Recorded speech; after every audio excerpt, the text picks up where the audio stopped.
আজকে আমি এসেছি মালয়েশিয়া বিখ্যাত বাতু ক্যাবেজ দেখতে। অনেকদিন ধরে শুনে আসছিলাম এই জায়গার নাম, তাই ভাবলাম আপনাদের সাথে নিয়ে ঘুরে আসি।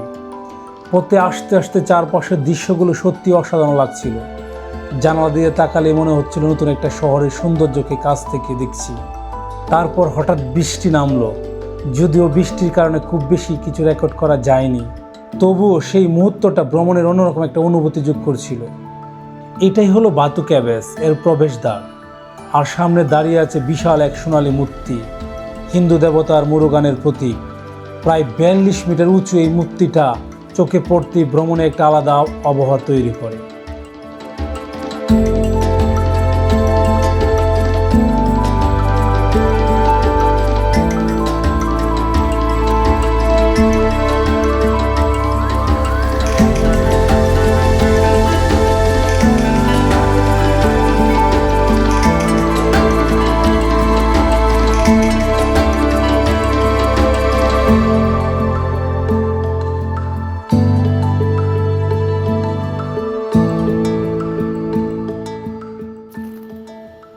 এই দৃশ্যটা চোখে লাগার মতন।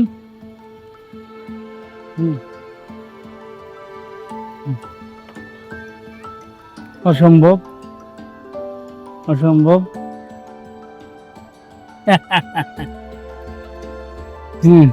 বানরকে হাত দিলাম।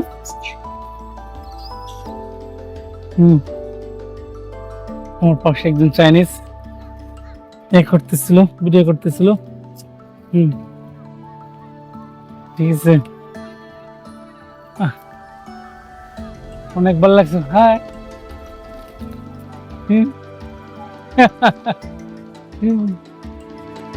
গুহার মধ্যে ঢোকার আগে সামান্য একটি টিকিট কেটে নিতে হলো। দামটা বেশ বাজেট ফ্রেন্ডলি, প্রায় 5 রিঙ্গিত, মানে বাংলাদেশের টাকায় আহামরি কিছু নয়। গুহা অনেক উঁচুতে, আর উঠতে হলে লম্বা সিঁড়ি পার হতে হয়। সত্যি বলতে উঠতে উঠতে ভালোই পরিশ্রম হয়ে গেল। এবার ঢুকলাম গুহার ভিতরে ঢুকতে বিশাল চুনাপাথরের দেয়াল আর প্রাকৃতিক গঠন চোখে পড়ে। ভাবা যায় এই পাহাড়ের বয়স প্রায় 400 মিলিয়ন বছর বলে ধারণা করা হয়। বাতু ক্যাবেজ প্রথম আবিষ্কৃত হয়েছিল 1959 সালে। পরবর্তীতে একজন ভারতীয় ব্যবসায়ী এখানে হিন্দু দেবতা মুরুগানের একটি মন্দির নির্মাণ করেন।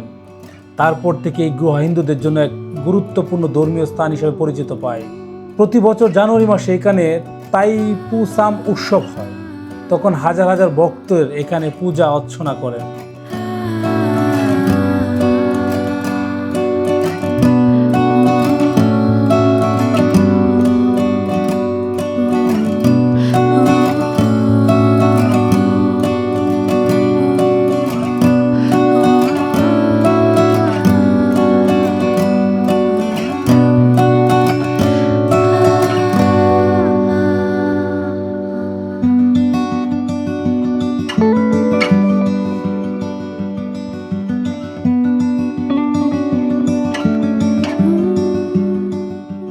এখানে কবুতর আর বানরের উপস্থিতি চোখে পড়বেই।